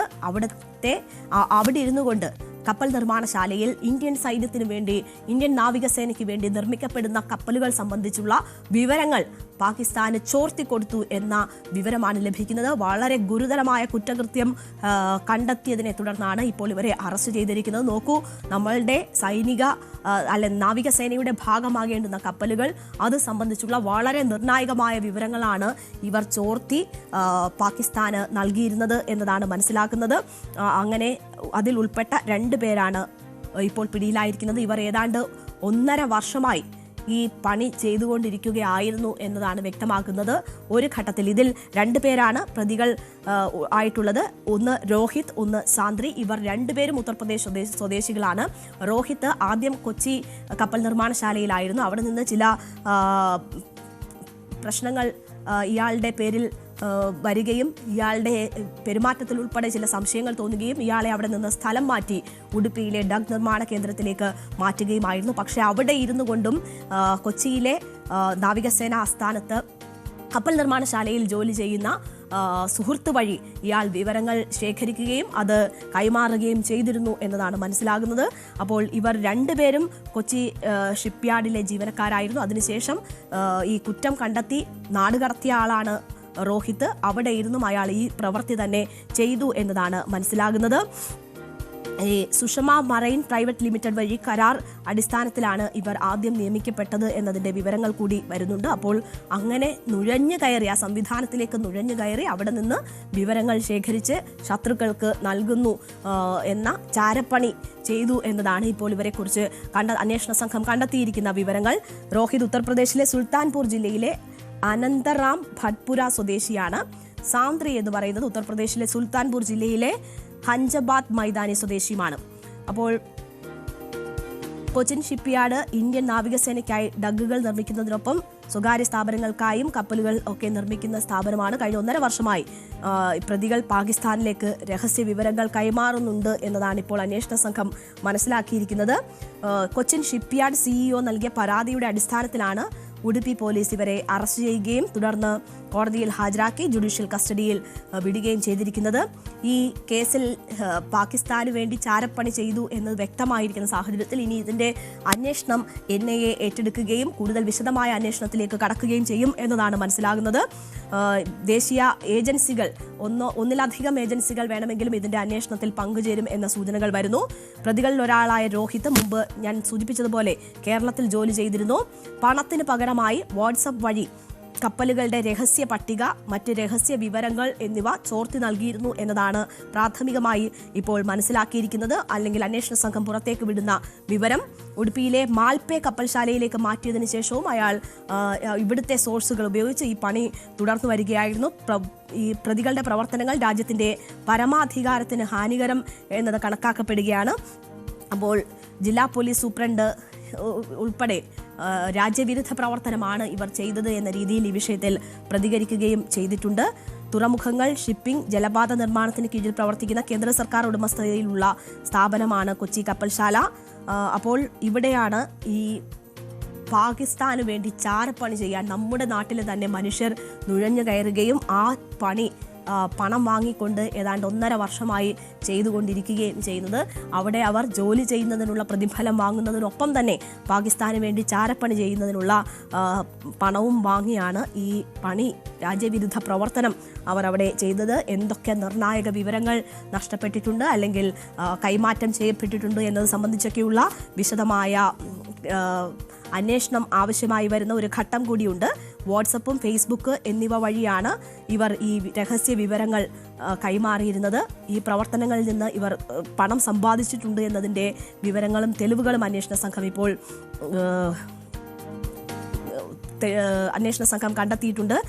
അപ്പോൾ സിഇഒ, ഈ കപ്പൽശാലയുടെ സിഇഒ ഉടുപ്പി പോലീസിൽ അറിയിക്കുന്നു ആദ്യം. ഈ പരാതിയുടെ അടിസ്ഥാനത്തിലാണ് ഇവരെ ഇപ്പോൾ പിടിച്ചിരിക്കുന്നത്. എന്തായാലും ഓപ്പറേഷൻ സിന്ദൂറിന് ശേഷം ഇത്തരത്തിൽ ചാരപ്പണി നടത്തിയ നിരവധി പേരുടെ വിവരങ്ങൾ നമ്മൾ അന്ന് നടന്ന പരിശോധനയിലും മറ്റുമൊക്കെ പുറത്തേക്ക് വന്നതാണ്. ജ്യോതി മൽഹോത്ര എന്ന ബ്ലോഗറുടെ വിവരങ്ങൾ നമ്മൾ അറിഞ്ഞതാണ്. ബ്ലോഗറായി സഞ്ചരിച്ച് ആ രീതിയിൽ വിവരങ്ങൾ പാകിസ്ഥാന് വേണ്ടി ചാരപ്പണി ചെയ്ത ബ്ലോഗറുടെ കഥ നമുക്ക് മുന്നിലുണ്ട്. മാത്രവുമല്ല, പാകിസ്ഥാൻ ഹൈക്കമ്മീഷനിലേതുൾപ്പെടെ ഏതാണ്ട് 10ഓളം പേരെ ഈ ചാരപ്രവർത്തനത്തിന് ഇന്ത്യ അന്ന് നടന്ന തെരച്ചിലിൽ പിടിക്കുകയും നടപടികൾ സ്വീകരിക്കുകയും അറസ്റ്റ് ചെയ്യുകയും ഒക്കെ ചെയ്തതാണ്. വളരെ ഞെട്ടിക്കുന്ന വിവരമാണ്. പല തന്ത്രപ്രധാന ഇടങ്ങളിലും പാകിസ്ഥാന് വേണ്ടി പണിയെടുക്കുന്ന, വിവരം ശേഖരണം നടത്തുന്ന ആളുകൾ ഉൾപ്പെട്ടിരിക്കുന്നു എന്നത് വളരെ ഞെട്ടിക്കുന്ന വിവരമാണ്. എന്തായാലും ഇനിയും ഇതുമായി ബന്ധപ്പെട്ടുള്ള കൂടുതൽ പരിശോധനകൾ വേണ്ടിവരുന്ന ഒരു സാഹചര്യമുണ്ട് എന്നതാണ് മനസ്സിലാകുന്നത്. പാകിസ്ഥാന്റെ പോലീസിന്റെ വിരമിച്ച ആളുകൾ ഉൾപ്പെടെ ഒരു വലിയ വിഭാഗം ഇന്ത്യയിലെ വ്ലോഗർമാരെ അല്ലെങ്കിൽ ഇങ്ങനെയുള്ള മനുഷ്യരെയൊക്കെ പാട്ടിലാക്കി വിവരശേഖരണത്തിനായി ഉപയോഗിക്കുന്നു എന്നതിൻ്റെ ഞെട്ടിക്കുന്ന വിവരങ്ങൾ നേരത്തെ തന്നെ പുറത്തു വന്നതാണ്. തന്ത്രപ്രധാന ഇടങ്ങളിൽ പോലും അവർ എത്തുകയും പാകിസ്ഥാന് വേണ്ടി വിവരശേഖരണം നടത്തുന്നു എന്ന വിവരങ്ങൾ വരുമ്പോൾ കൂടുതൽ ജാഗ്രത ഇതുമായി ബന്ധപ്പെട്ടുണ്ടാകേണ്ടിയിരിക്കുന്നു എന്നതാണ് മനസ്സിലാകുന്നത്. എന്തായാലും ഈ കേസുമായി ബന്ധപ്പെട്ടും കൂടുതൽ പരിശോധനകൾ ഉണ്ടാകും. ദേശീയ ഏജൻസികളുടേതുൾപ്പെടെയുള്ള ഇടപെടലും വിപുലമായ അന്വേഷണവും ഉണ്ടാകും എന്നതാണ് മനസ്സിലാകുന്നത്. നമുക്കൊരു ഇടവേളയ്ക്ക് ശേഷം മറ്റു വാർത്തകളിലേക്ക് തിരിച്ചെത്താം.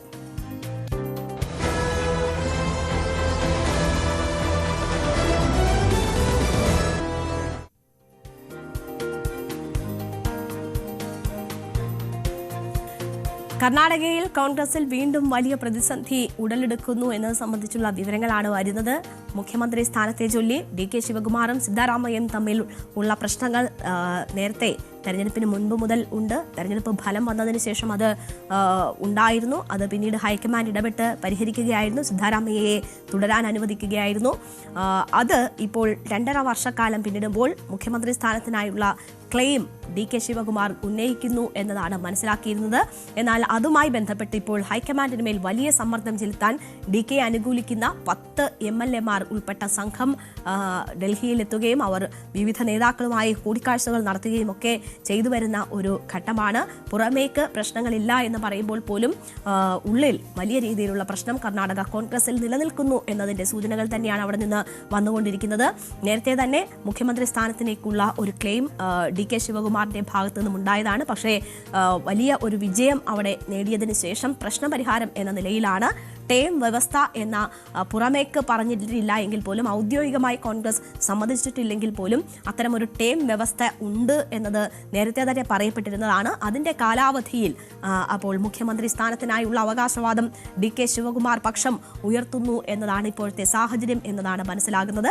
പക്ഷേ പുറമേക്ക് നേതാക്കളെല്ലാം തന്നെ ഇക്കാര്യങ്ങൾ തള്ളിക്കളയുകയാണ്. സിദ്ധാരാമയ്യ തനിക്ക് യാതൊരു നിർദ്ദേശവും ഹൈക്കമാൻഡിൽ നിന്ന് ലഭിച്ചിട്ടില്ല എന്നും മുഖ്യമന്ത്രിയായി താൻ തന്നെ തുടരുമെന്നും അടുത്ത ബജറ്റ് അവതരിപ്പിക്കുമെന്നും ഉള്ള ശക്തമായ സന്ദേശം തന്നെ ഇപ്പോൾ നൽകുന്നു. അതായത് താൻ പിന്മാറുന്ന പ്രശ്നമില്ല, അല്ലെങ്കിൽ താൻ മാറുന്നൊരു സാഹചര്യമില്ല എന്നതാണ് സിദ്ധാരാമയ്യ ആവർത്തിച്ച് സൂചിപ്പിക്കുന്ന കാര്യം. അതേസമയം DK ശിവകുമാറും മുഖ്യമന്ത്രി സ്ഥാനം എന്ന അവകാശവാദം ശക്തമായി തന്നെ ഈ ഘട്ടത്തിൽ മുന്നോട്ട് വയ്ക്കുന്നു എന്നതാണ് മനസ്സിലാകുന്നത്. ഹൈക്കമാൻഡിൽ ആ സമ്മർദ്ദം ഉയർത്തുക എന്ന ലക്ഷ്യത്തോടു കൂടിയാണ് DKയെ അനുകൂലിക്കുന്ന 10 MLA-മാരുടെ സംഘം ഇപ്പോൾ ഡൽഹിയിൽ ക്യാമ്പ് ചെയ്തുകൊണ്ട് നേതാക്കന്മാരുമായി കൂടിക്കാഴ്ച നടത്തുന്നത്. അതേസമയം ഹൈക്കമാൻഡ് ഇതൊക്കെയും BJPയുടെ തന്ത്രങ്ങളാണ്, കോൺഗ്രസിൽ പ്രശ്നങ്ങളുണ്ട് എന്ന് വരുത്തി തീർക്കാൻ BJP നടത്തുന്ന തന്ത്രങ്ങളാണ് എന്നത് ചൂണ്ടിക്കാണിച്ച് ഇപ്പോൾ ഉണ്ടായിട്ടുള്ള കോൺഗ്രസിലെ ആഭ്യന്തര പ്രശ്നത്തെ മയപ്പെടുത്താനുള്ള ശ്രമങ്ങളാണ് ഹൈക്കമാൻഡിന്റെ ഭാഗത്തു നിന്നും ഇപ്പോൾ ഉണ്ടായിക്കൊണ്ടിരിക്കുന്നത്. എന്തായാലും വലിയ സമ്മർദ്ദമാണ് DKയുടെ ഭാഗത്തു നിന്നും ഉണ്ടാകുന്നത്. ഈ 10 MLA-മാർ എന്ന് പറയുമ്പോൾ മന്ത്രി N.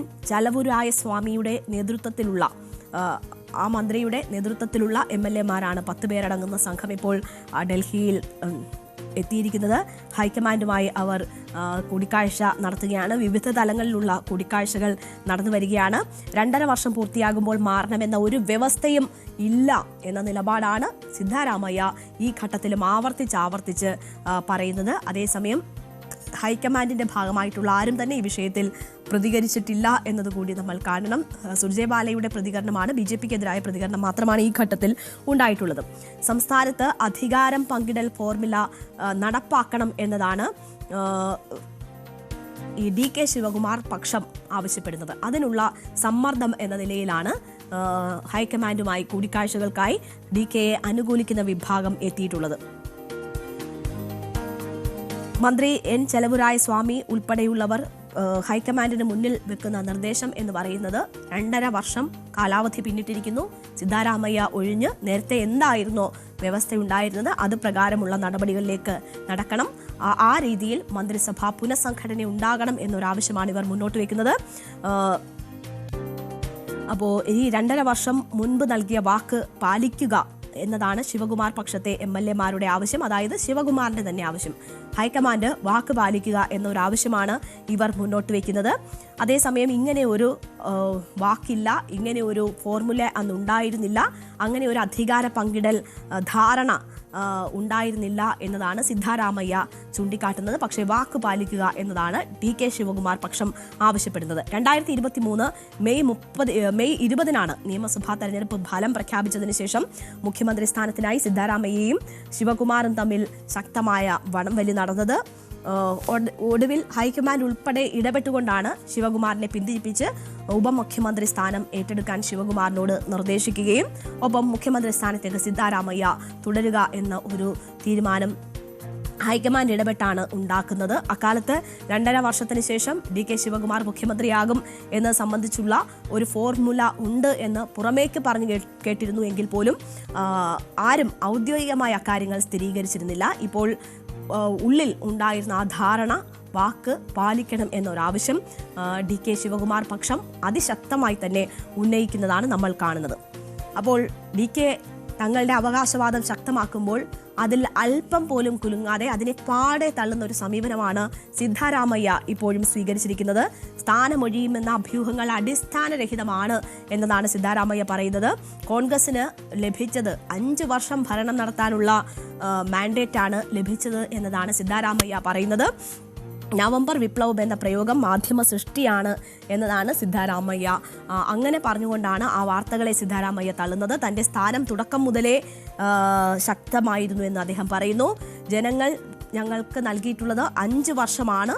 ആ 5 വർഷവും പൂർത്തിയാക്കും, 5 വർഷവും താൻ തന്നെയായിരിക്കും മുഖ്യമന്ത്രി എന്ന സൂചനകളാണ് സിദ്ധാരാമയ്യയുടെ വാക്കുകൾ നൽകുന്നത്. പൂർണ്ണമായ കാലാവധിയിൽ തുടരുമോ എന്ന ചോദ്യങ്ങൾ മാധ്യമങ്ങൾ ആവർത്തിച്ച് ചോദിക്കുമ്പോഴാണ് സിദ്ധാരാമയ്യ 5 വർഷവും താൻ തന്നെയായിരിക്കും മുഖ്യമന്ത്രി എന്ന പറയുന്ന തരത്തിൽ ശക്തമായ ഭാഷയിൽ അതിന് മറുപടി നൽകുന്നത് എന്ന് നമ്മൾ കാണണം. ഇപ്പോൾ ഒപ്പം തന്നെ ഈ പ്രശ്ന പരിഹാരത്തിന് മല്ലികാർജുൻ ഖാർഗെ ഇടപെടണം എന്ന ഒരാവശ്യം കൂടി സിദ്ധാരാമയ്യയുടെ ഭാഗത്തു നിന്നും ഉണ്ടാകുന്നുണ്ട്. കാരണം ഇപ്പോഴുണ്ടായിരിക്കുന്ന ചർച്ചകൾ പാർട്ടിക്ക് ഒട്ടും ഗുണം ചെയ്യുന്നതല്ല. വലിയ രീതിയിൽ ആഭ്യന്തര പ്രശ്നങ്ങൾ ഉണ്ട് എന്ന നിലയിലുള്ള ചർച്ചയാണ് പുറമേക്ക് നടക്കുന്നത്. ഈ MLA-മാർ ഉൾപ്പെടെയുള്ളവർ ഡൽഹിയിലെത്തുകയും ഹൈക്കമാൻഡിൽ സമ്മർദ്ദം ചെലുത്തുകയും ഒക്കെ ചെയ്യുന്ന സാഹചര്യം അത് രാഷ്ട്രീയമായി ദുരുപയോഗപ്പെടാൻ ഉള്ള സാധ്യതകളുണ്ട്. ആ ഘട്ടത്തിൽ ഹൈക്കമാൻഡ് ഇടപെടൽ വേണം എന്നതാണ്, അതിനെതിരെ ഹൈക്കമാൻഡ് ഇടപെടൽ വേണം എന്നതാണ് സിദ്ധാരാമയ്യ ഉൾപ്പെടെയുള്ളവർ ആവശ്യപ്പെടുന്നത്. മല്ലികാർജുൻ ഖാർഗെ വിഷയത്തിൽ ഇടപെടണം എന്നതാണ് സിദ്ധാരാമയ്യ ആവശ്യപ്പെടുന്നത്. അതേസമയം തങ്ങളുടെ മുഖ്യമന്ത്രി കസേര എന്ന ആവശ്യത്തിൽ നിന്ന് ഒട്ടും പിന്നോട്ടില്ല എന്നത് DK ശിവകുമാറും ഇവിടെ സൂചിപ്പിക്കുന്നുണ്ട്. പക്ഷേ പുറമേക്ക് അദ്ദേഹം ഈ കാര്യങ്ങളൊക്കെ തള്ളിപ്പറയുന്നുണ്ട്. പല ചോദ്യങ്ങൾ ഈ DK അനുകൂലിക്കുന്ന 10 MLA-മാർ ഡൽഹിയിൽ എന്ന വിവരം വരുമ്പോൾ 10 അല്ല 140 MLA-മാരും തൻ്റെ ഒപ്പമുള്ളതാണ്, തൻ്റെ MLA-മാരാണ് എന്നതാണ് DK ഇതിനോട് സമൂഹ മാധ്യമങ്ങളിലൂടെ പ്രതികരിച്ചിരിക്കുന്നത്. തൻ്റെ ബ്ലഡിൽ ഈ ഗ്രൂപ്പ് എന്ന ഒരു കാര്യം ഇല്ല എന്നതാണ് DK സൂചിപ്പിക്കുന്നത്. തനിക്ക് ഗ്രൂപ്പ് കളി തൻ്റെ ബ്ലഡിൽ ഇല്ല എന്നത് DK ഒരു സന്ദേശമായി തന്നെ പറയുന്നു. 2 പേർക്കും ഇനിയും അവസരങ്ങളുണ്ട്. ക്യാബിനറ്റ് റീഷഫിൾ ഉണ്ടാകാനുള്ള സാധ്യതയുണ്ട് എന്നറിയുമ്പോൾ പദവികൾ ആഗ്രഹിക്കുന്നവർ അതിനുവേണ്ടി ശ്രമം നടത്തുന്നത് അത് പുതുമയുള്ള കാര്യമല്ലല്ലോ എന്നതാണ് DK ശിവകുമാർ ചോദിക്കുന്നത്. അപ്പോൾ ഇത് സ്വാഭാവികമായും അവരവരുടെ സ്ഥാനലബ്ധിക്കായിട്ട് MLA-മാർ ഡൽഹിയിലെത്തി ഹൈക്കമാൻഡിനെ കാണുന്നു എന്ന രീതിയിലാണ് വിഷയം പുറമേക്ക് DK അവതരിപ്പിക്കുന്നത്. സിദ്ധാരാമയ്യയും പുറമേക്ക് മാധ്യമങ്ങളുടെ ചോദ്യത്തിന് എന്താണ് MLA-മാർക്ക് ഹൈക്കമാൻഡിനെ കണ്ടുകൂടാ എന്ന നിയമമുണ്ടോ, അല്ലെങ്കിൽ അങ്ങനെ ഏതെങ്കിലും നിർദ്ദേശങ്ങളുണ്ടോ, റൂൾ ഉണ്ടോ എന്ന കാര്യമാണ് സിദ്ധാരാമയ്യ ചോദിക്കുന്നത്. അപ്പോൾ ആ നിലയിൽ പുറമേക്ക് പ്രശ്നങ്ങളില്ല എന്ന് വരുത്തി തീർക്കാൻ നേതാക്കൾ ശ്രമിക്കുന്നുണ്ട് എങ്കിൽ പോലും മുഖ്യമന്ത്രി സ്ഥാനത്തിനായുള്ള അവകാശവാദവും പിടിവലിയും വളരെ ശക്തമാണ് കർണാടകയിൽ എന്നതാണ് സാഹചര്യം. രൺദീപ് സുർജേവാല ഇതുമായി പ്രതികരിച്ചത് മുഖ്യമന്ത്രി സിദ്ധാരാമയ്യയും ഉപമുഖ്യമന്ത്രി DK ശിവകുമാറും ആയും ചർച്ചകൾ നടത്തി. നിർണായകമായി ചർച്ചകളാണ് ഇരുവരുമായി നടത്തിയത്. ഈ കർണാടകയിലെ BJP-യും ഒരു വിഭാഗം മാധ്യമങ്ങളുമായി ചേർന്ന് കർണാടക സർക്കാരിനെ ലക്ഷ്യമിട്ടുള്ള അപവാദ പ്രചരണം നടത്തുന്നുണ്ട് എന്ന കാര്യം ബോധ്യപ്പെട്ടിട്ടുണ്ട്. ഇക്കാര്യം ഇരു നേതാക്കളും സമ്മതിച്ചു എന്നതാണ് രൺദീപ് സിംഗ് സുർജേവാല പറയുന്നത്. അതായത് BJP-യും മാധ്യമങ്ങളും ചേർന്ന് നടത്തുന്ന അഭ്യൂഹ കഥകളാണ് കർണാടകയിൽ ഇരുവർക്കുമിടയിൽ പ്രശ്നങ്ങളുണ്ട് എന്ന തരത്തിൽ പുറത്തേക്ക് വരുന്നത് എന്നതാണ് ഹൈക്കമാൻഡ് ഇതുമായി ബന്ധപ്പെട്ട് പറയുന്നത്. എന്തായാലും ഈ വിഷയത്തിൽ വലിയ രീതിയിലുള്ള പ്രതിസന്ധി കർണാടകയിൽ ഉണ്ട് എന്നതാണ് സാഹചര്യം. DK പിന്നോട്ടില്ല എന്നതിൻ്റെ സൂചനകൾ നൽകുന്നു. അതേസമയം വിട്ടുകൊടുക്കാൻ ഇല്ല എന്നതാണ് സിദ്ധാരാമയ്യയും സ്വീകരിക്കുന്ന നിലപാട്. ഡൽഹിയിൽ തുടരുന്ന MLA-മാർ പല വിധത്തിലുള്ള ചർച്ചകൾ നടത്തിക്കൊണ്ടിരിക്കുകയാണ്, ഹൈക്കമാൻഡിൽ സമ്മർദ്ദം ചെലുത്തുകയാണ്. ഇതിൽ പ്രധാനപ്പെട്ട ഇടപെടൽ ഉണ്ടാകണം, തീരുമാനമുണ്ടാകണം എന്നതാണ് അവർ ആവശ്യപ്പെടുന്നത്. അതേസമയം ഇരു നേതാക്കളെയും പിണക്കാൻ കഴിയില്ല എന്ന ഒരു വിഷമവൃത്തത്തിൽ ഹൈക്കമാൻഡ് പെട്ടിരിക്കുന്നു എന്ന ഒരു സാഹചര്യം കൂടി കർണാടകയെ സംബന്ധിച്ചുണ്ട്. എന്തായാലും നമുക്കറിയാം, ലോക്സഭാ തെരഞ്ഞെടുപ്പിന് ശേഷം നടന്ന തെരഞ്ഞെടുപ്പുകളിലൊക്കെ വലിയ തിരിച്ചടിയാണ് കോൺഗ്രസിനെ സംബന്ധിച്ച് നേരിട്ടുകൊണ്ടിരിക്കുന്നത്. ഏറ്റവും ഒടുവിൽ ബീഹാറിലും അവർക്ക് കനത്ത തിരിച്ചടി നേരിട്ട ഒരു സാഹചര്യമുണ്ട്. ഇന്ത്യ മുന്നണി തന്നെ അതിൻ്റെ പ്രസക്തി ചോദ്യം ചെയ്യപ്പെടുന്ന തരത്തിൽ എത്തി നിൽക്കുന്നു. രാഹുൽ ഗാന്ധി എന്ന നേതാവിൻ്റെ നേതൃത്വം ചോദ്യം ചെയ്യപ്പെടുന്നു. അത് പാർട്ടിയിലും മുന്നണിക്കുള്ളിലും ചോദ്യം ചെയ്യപ്പെടുന്ന ഒരു സാഹചര്യത്തിലാണ് കോൺഗ്രസ് അധികാരത്തിലിരിക്കുന്ന ഒരു സംസ്ഥാനത്ത് ആഭ്യന്തരമായി വലിയ രീതിയിലുള്ള പ്രശ്നം ഉടലെടുക്കുന്നത്. അത് എത്രയും വേഗം പരിഹരിക്കപ്പെടേണ്ടതാണ്. പുറമേക്ക് രാഷ്ട്രീയ പാർട്ടികൾക്ക് പറഞ്ഞ് രസിക്കാനുള്ള അവസരം ഉണ്ടാക്കാതെ അത് പരിഹരിക്കപ്പെടേണ്ടതാണ്. BJP ഇപ്പോൾ ചൂണ്ടിക്കാട്ടുന്നത് മുഖ്യമന്ത്രി സ്ഥാനത്തിനായി വലിയ തമ്മിലടി നടക്കുകയാണ്, അത് ബാധിക്കുന്നത് ജനങ്ങളെയാണ് എന്നാണ് BJP അതിനെ തുറന്നു കാട്ടാനുള്ള ശ്രമം കർണാടകയിൽ നടത്തിക്കൊണ്ടിരിക്കുന്നത്. അപ്പോൾ ഏറ്റവും അടിയന്തരമായിട്ടുള്ള പ്രശ്നപരിഹാരമാണ് കർണാടകയെ സംബന്ധിച്ച് ഉണ്ടാകേണ്ടത്. കോൺഗ്രസ് ഹൈക്കമാൻഡ് മുൻതൂക്കം നൽകേണ്ടത് അവിടുത്തെ പ്രശ്ന പരിഹാരത്തിനാണ്. അതും കോൺഗ്രസിന് പരിക്കേൽക്കാത്ത തരത്തിലുള്ള, പാർട്ടിക്ക് പരിക്കേൽക്കാത്ത തരത്തിലുള്ള പ്രശ്ന പരിഹാരമാണ് കർണാടകയിൽ അനിവാര്യം.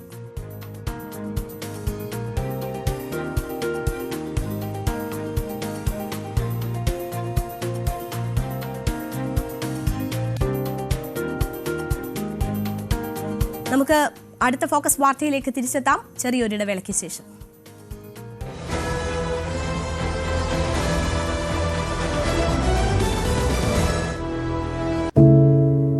ഒരു മാധ്യമ പ്രവർത്തക എന്ന നിലയ്ക്ക് ഇപ്പോൾ ഏറ്റവും കൂടുതൽ കൈകാര്യം ചെയ്യേണ്ടി വരുന്നത് ലഹരിയുമായി ബന്ധപ്പെട്ട വാർത്തകളാണ്.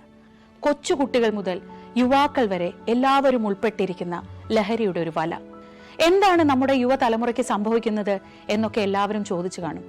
പക്ഷേ അവരുടെ പ്രശ്നങ്ങളെ, അത് കുട്ടികൾ മുതൽ യുവാക്കൾ വരെ, അവരുടെ പ്രശ്നങ്ങളെ കേൾക്കുന്നതിന്, മനസ്സിലാക്കുന്നതിന്, ഒരു പരിഹാരം പറയുന്നതിന് മുതിർന്നവരായ നമുക്ക് എത്രമാത്രം കഴിയുന്നുണ്ട്? അവരിൽ ഉണ്ടാകുന്ന ചെറിയ മാറ്റങ്ങൾ നമ്മൾ തിരിച്ചറിയാറുണ്ടോ? അവരുടെ ചുറ്റുമുള്ളത് ഒരു മായാലോകമാണ്. സോഷ്യൽ മീഡിയയുടെ, വീഡിയോ ഗെയിമുകളുടെ, സിനിമയുടെ, വാർത്തയുടെ വലിയ വിവരശേഖരത്തിന്റെ ലോകം. ആ ലോകത്തിനകത്ത് കുരുങ്ങിപ്പോകുന്ന കുട്ടികളെ തിരിച്ച് യഥാർത്ഥ ജീവിതത്തിലേക്ക്, മണ്ണിന്റെ മണമുള്ള ജീവിതത്തിലേക്ക് തിരിച്ചു കൊണ്ടുവരാൻ നമുക്കും കഴിയേണ്ടതല്ലേ? അവരെ കേൾക്കാൻ, അവരിൽ ഉണ്ടാകുന്ന മാറ്റങ്ങൾ തിരിച്ചറിയാൻ, അവരുടെ പ്രശ്നങ്ങൾക്ക് പരിഹാരം കാണാൻ നമുക്ക് മാത്രമേ കഴിയൂ.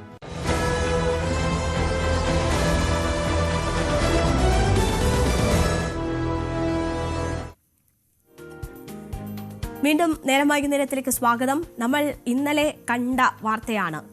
ട്രംപ് നേതൃത്വം നൽകി റഷ്യ യുക്രൈൻ യുദ്ധം അവസാനിപ്പിക്കാനുള്ള ഒരു സാധ്യത തെളിയുന്നു എന്ന ലോകം തന്നെ ഉറ്റുനോക്കുന്ന ഒരു സാഹചര്യമായിരുന്നു ഇന്നലെ ഉണ്ടായിരുന്നത്. എങ്കിൽ ഇന്ന് ട്രംപിന്റെ ആ പദ്ധതി പാളുന്നു എന്നതിന്റെ വിവരങ്ങളാണ് വരുന്നത്. കാരണം ട്രംപിന്റെ പദ്ധതി ഏകപക്ഷീയമായിരുന്നു എന്ന ഒരു വിമർശനമാണ് യുക്രൈൻ ഉയർത്തുന്നത്. അത് റഷ്യയ്ക്ക് വേണ്ടി ഫ്രെയിം ചെയ്ത ഒരു പദ്ധതിയാണ്. അതിനെ ഒരിക്കലും യുക്രൈൻ പിന്താങ്ങില്ല എന്നതാണ് യുക്രൈന്റെ ഈ വിഷയത്തിലുള്ള നിലപാട്. യുക്രൈൻ അംഗീകരിച്ചില്ല എങ്കിൽ സ്വാഭാവികമായും റഷ്യ യുക്രൈൻ യുദ്ധം അവസാനിപ്പിക്കാനുള്ള പദ്ധതി പ്രാവർത്തികമാകില്ല എന്നതാണ് മനസ്സിലാകുന്നത്. അങ്ങനെ ട്രംപിന്റെ ഇടപെടലിൽ ഒരു യുദ്ധം അവസാനിക്കാനുള്ള സാഹചര്യം വീണ്ടും റഷ്യ യുക്രൈൻ യുദ്ധത്തിന്റെ കാര്യത്തിൽ അകലുന്നു എന്നതിന്റെ സൂചനകളാണ് ഇപ്പോൾ വരുന്നത്.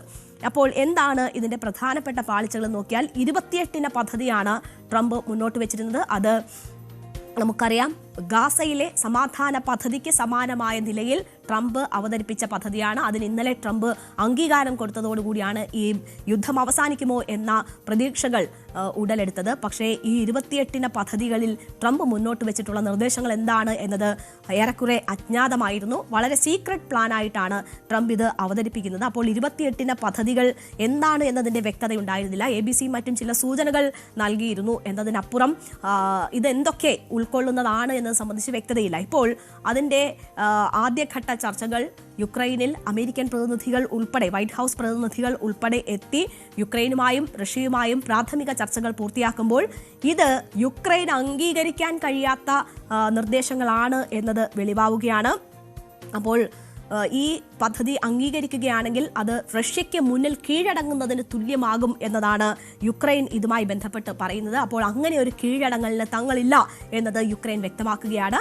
ആ 28 പദ്ധതികൾ രൂപകൽപ്പന ചെയ്തിരിക്കുന്നത് റഷ്യയ്ക്ക് വേണ്ടിയാണ് എന്നതാണ് പ്രധാന ആരോപണം. അതിലേറ്റവും പ്രധാനപ്പെട്ട കാര്യം ഡോൺബാസ് ഉൾപ്പെടെയുള്ള നഗരങ്ങൾ, അതായത് 3 വർഷമായി തുടരുന്ന യുദ്ധത്തിൽ റഷ്യയ്ക്ക് ഇതുവരെ കീഴടക്കാൻ കഴിയാത്ത യുക്രൈന്റെ പ്രദേശങ്ങൾ വരെ വിട്ടുകൊടുക്കണം എന്ന ഒരു ധാരണയാണ് ആ പീസ് പ്ലാനിൽ ട്രംപ് ഉൾപ്പെടുത്തിയിരുന്നത് എന്നതാണ് മനസ്സിലാക്കുന്നത്. അങ്ങനെയുള്ള ഒരു പദ്ധതിയെ എങ്ങനെ യുക്രൈന് അംഗീകരിക്കാൻ കഴിയും എന്ന ചോദ്യമാണ് യുക്രൈന്റെ ഭാഗത്തു നിന്നുള്ളവർ ഉയർത്തുന്നത്. ഇത് വ്ളാഡിമിർ സെലൻസ്കി ഉൾപ്പെടെയുള്ളവർ ഈ നിർദ്ദേശങ്ങൾ പാടെ തള്ളുന്നതിനുള്ള പ്രധാനപ്പെട്ട കാരണങ്ങൾ അതുതന്നെയാണ്. അപ്പോൾ ഡോൺബാസ് ഇപ്പോഴും റഷ്യയ്ക്ക് എത്തിപ്പെടാൻ പറ്റാത്ത ഇടമാണ്. അതുൾപ്പെടെ വിട്ടുകൊടുക്കണമെന്ന നിർദ്ദേശം. മാത്രവുമല്ല, ബാഹ്യ സൈനിക ശക്തികളുമായി യാതൊരു ഇടപെടലും പാടില്ല എന്ന നിർദ്ദേശം.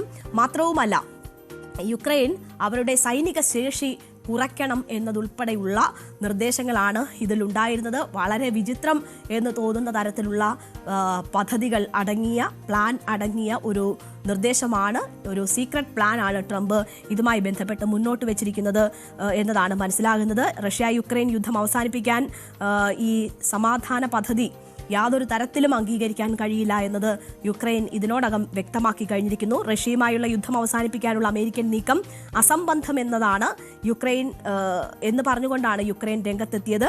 ഇത് ട്രംപിന്റെ നീക്കങ്ങൾക്ക് വലിയ തിരിച്ചടിയാണ് എന്നത് പറയാതെ വയ്യ. നമുക്കറിയാം, താൻ യുദ്ധം അവസാനിപ്പിക്കുന്നതിൽ മിടുക്കനാണ്, കേമനാണ് എന്ന് വീമ്പിളക്കുന്ന ട്രംപിന് വലിയ തിരിച്ചടിയാണ് ഇപ്പോൾ സെലൻസ്കി ഉൾപ്പെടെയുള്ളവർ ഇതിനെ തള്ളിക്കളഞ്ഞിരിക്കുന്നു എന്നത് സാഹചര്യം. തങ്ങൾ കീഴടങ്ങുന്നതിന് തുല്യമാണ് ഈ പദ്ധതി എന്നതാണ് യുക്രൈൻ ഇതിനെ എതിർക്കാൻ പ്രധാന കാരണമായി ചൂണ്ടിക്കാട്ടുന്നത്. യുക്രൈനുമായി സംസാരിക്കാതെയാണ് ഈ പദ്ധതികൾ ആവിഷ്കരിച്ചിട്ടുള്ളത്. റഷ്യയുടെ താല്പര്യങ്ങൾക്കനുസരിച്ച് മാത്രം തയ്യാറാക്കിയിട്ടുള്ളൊരു ഡീലാണ് ഇത് എന്നത് പറയുന്നു. യുക്രൈൻ്റെ വിദേശകാര്യ പാർലമെന്ററി കമ്മിറ്റി ചെയർമാൻ ഒലക്സാണ്ടർ മെറേഷ്കോയാണ് ഇത് ഈ രീതിയിൽ ഇതിനെതിരെ, ട്രംപിന്റെ പ്ലാനിനെതിരെ തുറന്നടിച്ചിരിക്കുന്നത്. യുക്രൈനിലെ യുദ്ധം അവസാനിപ്പിക്കാൻ റഷ്യയ്ക്ക് ഭൂമി വിട്ടുകൊടുക്കാനാണ് നിർദ്ദേശം. കീവിന്റെ സൈന്യത്തിന്റെ വലിപ്പം പരിമിതപ്പെടുത്താൻ പറയുന്നു. US തയ്യാറാക്കുന്ന കരടിൽ വ്യവസ്ഥ ചെയ്യുന്നതാണ് ഇത് എന്നത് അന്താരാഷ്ട്ര മാധ്യമങ്ങൾ റിപ്പോർട്ട് ചെയ്യുന്നതിലൂടെയാണ് യുക്രൈൻ പോലും മനസ്സിലാക്കുന്നത്. അല്ലാണ്ട് നേരിട്ടുള്ള ചർച്ചകൾ നടത്തിയിട്ടില്ല. അത് തങ്ങൾക്ക് ആത്മഹത്യാപരമാണ്, അത് കീഴടങ്ങലിന് തുല്യമാണ്, അതുകൊണ്ട് അത് അംഗീകരിക്കാൻ കഴിയില്ല എന്നതാണ് അവർ പറയുന്നത്. 2022 തുടങ്ങിയ യുദ്ധമാണ്, 3 വർഷം നീണ്ടു നിൽക്കുകയാണ്. റഷ്യയെ പോലെ ഒരു രാഷ്ട്രവുമായി യുക്രൈൻ യുദ്ധത്തിനിറങ്ങുമ്പോൾ വളരെ പെട്ടെന്ന് റഷ്യയ്ക്ക് ഒരു വിജയം അനായാസം നേടിയെടുക്കാൻ കഴിയും എന്നതാണ് കരുതിയിരുന്നതെങ്കിൽ റഷ്യയ്ക്ക് മുന്നിൽ മുട്ടുമടക്കില്ല എന്നതാണ് യുക്രൈൻ ഇതുവരെ സ്വീകരിച്ചിരുന്ന നിലപാട്. 3 വർഷമായി ആ യുദ്ധം തുടർന്നു വരികയാണ്. വലിയ നാശനഷ്ടങ്ങൾ, ഒരുപാട് പേരുടെ പലായനം, കുടിയേറ്റം, ഇതിനൊക്കെ ഈ യുദ്ധം വഴിവെച്ചിട്ടുണ്ട്. അപ്പോൾ അവിടെ പ്രശ്നപരിഹാരത്തിനുള്ള ഇടപെടൽ കഴിഞ്ഞ തവണകളിൽ പലപ്പോഴായി ട്രംപിന്റെ ഭാഗത്തു നിന്നും ഉണ്ടാകുന്നു. ട്രംപ് സെലൻസ്കിയുമായും പുടിനുമായും വെവ്വേറെ ചർച്ചകൾ നടത്തുന്നുണ്ടായിരുന്നു. പക്ഷേ പുടിൻ ഒരു തരത്തിലും നിലപാടിൽ അയവ് വരുത്താൻ തയ്യാറായിരുന്നില്ല. ആദ്യം യുക്രൈൻ്റെ ഭാഗത്ത് നിന്ന് യുക്രൈന് വേണ്ടി സംസാരിച്ചിരുന്ന ട്രംപ് പിന്നീട് റഷ്യയ്ക്ക് വേണ്ടി സംസാരിക്കുന്നത് നമ്മൾ കണ്ടതാണ്. സ്ഥലങ്ങൾ വിട്ടുകൊടുക്കാൻ യുക്രൈൻ തയ്യാറാകേണ്ടി വരും എന്നത് അവരെ ബോധ്യപ്പെടുത്താൻ ട്രംപ് ശ്രമിച്ചിരുന്നതാണ്. അതിനുശേഷം വീണ്ടും പുടിനുമായി ട്രംപ് ചർച്ച നടത്തുന്നു. അലാസ്കയിൽ നടന്ന ചൂടേറിയ ചർച്ചകൾ ഒരു തീരുമാനവുമായില്ല എങ്കിൽ പോലും ചില സൂചനകൾ നൽകിയിരുന്നു. പിന്നീട് ഇസ്താംബൂളിൽ ഒരു കൂടിക്കാഴ്ചയ്ക്കുള്ള സാഹചര്യങ്ങൾ ഉണ്ടായിരുന്നു. പക്ഷേ പുടിൻ അവിടേക്ക് എത്താൻ തയ്യാറായില്ല. ആ ചർച്ചകളിൽ നിന്ന് പുടിൻ പിന്മാറി.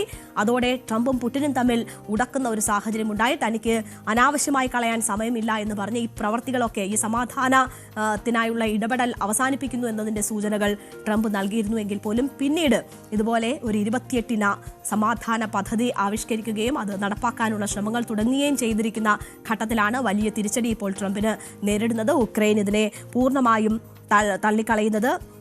യുക്രൈൻ സൈനിക ശക്തിയുടെ 50% വെട്ടിക്കുറയ്ക്കണമെന്ന ഒരു വിചിത്രമായ നിർദ്ദേശം ഉൾപ്പെടെ ഇക്കാര്യങ്ങളിലുണ്ട്. അതായത് നാറ്റോയുടെ ഇടപെടൽ അനുവദിക്കില്ല എന്നതാണ് നേരത്തെ റഷ്യ പറഞ്ഞുകൊണ്ടിരുന്നതെങ്കിൽ ഇപ്പോൾ ഉള്ള സൈനിക ശേഷിയുടെ തന്നെ 50% കുറയ്ക്കണം എന്ന ഒരു നിർദ്ദേശം കൂടി ഉൾപ്പെടുന്നതാണ് പുതിയ ഈ പീസ് പ്ലാൻ എന്ന് പറയുന്നത്. ഈ ട്രംപ് ആവിഷ്കരിച്ചിട്ടുള്ള 28-ന് പദ്ധതി യുക്രൈൻ്റെ പക്കലുള്ള റഷ്യയുടെ ഉൾപ്രദേശങ്ങളിലേക്ക് കടന്നു ചെല്ലാൻ ശേഷിയുള്ള മിസൈലുകൾ നശിപ്പിക്കണം, റഷ്യൻ ഭാഷയെ ഔദ്യോഗിക ഭാഷയായി അംഗീകരിക്കണം, റഷ്യൻ ഓർത്തഡോക്സ് ചർച്ചിന് അംഗീകാരം നൽകണം, യുക്രൈൻ്റെ മണ്ണിൽ വിദേശ സൈന്യത്തെ അംഗീകരിക്കില്ല എന്നിവയാണ് മറ്റ് നിബന്ധനകൾ. ഈ നിബന്ധനകളെല്ലാം റഷ്യയ്ക്ക് വേണ്ടിയുള്ളതാണ് എന്നതാണ് യുക്രൈൻ പറയുന്നത്. യുക്രൈൻ ഒരു കാരണവശാലും അംഗീകരിക്കാൻ കഴിയുന്ന നിർദ്ദേശങ്ങളല്ല എന്നത് അവർ പറയുന്നു. റഷ്യയ്ക്ക് മേലുള്ള ഉപരോധങ്ങൾ പിൻവലിക്കാനും ലോകത്തിലെ ഏറ്റവും വലിയ സമ്പദ് വ്യവസ്ഥകളിൽ പലതും ഉൾപ്പെടുന്ന ഈ G8 റഷ്യയെ തിരികെ കൊണ്ടുവരാനും ഉള്ള ഉപാധികൾ കൂടി ഇതിൻ്റെ ഭാഗമാണ്, അല്ലെങ്കിൽ അതിനുകൂടി ഇത് വഴിയൊരുക്കുന്നതാണ്. അപ്പോൾ സമ്പൂർണ്ണമായും ഇത് റഷ്യയ്ക്ക് വേണ്ടി നിർമ്മിക്കപ്പെട്ടിരിക്കുന്ന ഡീലാണ് എന്ന ഒരു ആക്ഷേപമാണ് ഇതുമായി ബന്ധപ്പെട്ട് നടത്തിയിരിക്കുന്നത് യുക്രൈൻ. എന്തായാലും വ്ളാഡിമിർ സെലൻസ്കി ഉൾപ്പെടെ പരസ്യമായി തന്നെ ഇതിനെതിരെ രംഗത്ത് വരുന്നൊരു സാഹചര്യമുണ്ട്. വരും ദിവസങ്ങളിൽ അമേരിക്കൻ പ്രസിഡന്റ് ഡൊണാൾഡ് ട്രംപും സെലൻസ്കിയും തമ്മിൽ ഒരു കൂടിക്കാഴ്ച നടക്കും എന്നതാണ് മനസ്സിലാകുന്നത്. ഒരിക്കൽ വൈറ്റ് ഹൗസിൽ വളരെ പരിഹസിച്ച് സെലൻസ്കിയെ ഇറക്കിവിടുന്ന ട്രംപിനെ നമ്മൾ കണ്ടതാണ്. പിന്നീട് ആ സാഹചര്യങ്ങളിൽ മാറ്റം വന്നു. ഇനിയും ഒരു കൂടിക്കാഴ്ച, ട്രംപിന്റെ സമാധാന പദ്ധതി തള്ളിക്കളഞ്ഞുകൊണ്ട് ഒരു കൂടിക്കാഴ്ച നടത്തുമ്പോൾ എന്താകും സെലൻസ്കിയോട് ട്രംപിന്റെ പ്രതികരണം എന്നത് കാത്തിരുന്ന് കാണേണ്ടുന്നതാണ്. എന്തായാലും ഇപ്പോൾ മുന്നോട്ട് വെച്ചിരിക്കുന്ന പദ്ധതി യുക്രൈനെ സംബന്ധിച്ച് ഒരു കാരണവശാലും അംഗീകരിക്കാൻ കഴിയില്ല എന്നതാണ് അവരുടെ നിലപാട്. നമുക്കറിയാം, ഗാസയുമായി ബന്ധപ്പെട്ട് ട്രംപ് അവതരിപ്പിച്ച സമാധാന പദ്ധതിയും കുറേ അവ്യക്തതകൾ നിറഞ്ഞതായിരുന്നു. അത് ഇസ്രായേലിന് വേണ്ടി നിർമ്മിക്കപ്പെട്ട ഒരു പീസ് പ്ലാൻ എന്നത് തരത്തിലാണ് പുറമേക്ക് നമുക്ക് വായിച്ചെടുക്കാൻ കഴിയുന്നത്. കാരണം ഹമാസിന്റെ സമ്പൂർണ്ണ നിരായുധീകരണം ഉൾപ്പെടെയുള്ള കാര്യങ്ങൾ അതിൽ ഉൾപ്പെട്ടിരുന്നു. ഗാസയുടെ അഡ്മിനിസ്ട്രേഷൻ സംബന്ധിച്ചൊക്കെയുള്ള കാര്യങ്ങളിൽ ഒരുപാട് അവ്യക്തതകൾ നിലനിർത്തിക്കൊണ്ടുള്ള ഒരു പദ്ധതിയാണ് അവിടെ അംഗീകരിക്കപ്പെട്ടത്.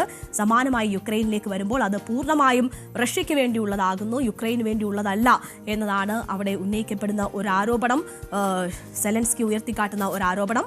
അതിനപ്പുറം മറ്റൊരു തരത്തിലുള്ള സമവായത്തിലേക്കും പുടിൻ ഉൾപ്പെടെയുള്ളവർ എത്താത്ത സാഹചര്യത്തിലായിരിക്കണം ഒരു പക്ഷേ റഷ്യയ്ക്ക് അനുകൂലമാകുന്ന നിർദ്ദേശങ്ങൾ ഉൾപ്പെടുത്തിക്കൊണ്ടുള്ളൊരു പദ്ധതി രൂപീകരിക്കപ്പെട്ടത്. എന്തായാലും ഇതുമായി ബന്ധപ്പെട്ടൊക്കെ റഷ്യയുടെ നിലപാടെന്താണ്, യുക്രൈൻ്റെ നിലപാടെന്താണ്, അമേരിക്കയുടെ നിലപാടെന്താണ്, ട്രംപ് ഈ വിഷയത്തിൽ ഇപ്പോൾ ട്രംപിന്റെ പദ്ധതി ആകെ തള്ളുമ്പോൾ എന്ത് നിലപാട് സ്വീകരിക്കുന്നു എന്നതൊക്കെ കാത്തിരുന്ന് കാണേണ്ടതാണ്. തൽക്കാലം ഇതുമായി ബന്ധപ്പെട്ടുണ്ടായിരുന്ന പ്രതീക്ഷകൾ തൽക്കാലത്തേക്കെങ്കിലും അവസാനിക്കുന്നു എന്നതിന്റെ സൂചനകളാണ് വരുന്നത്.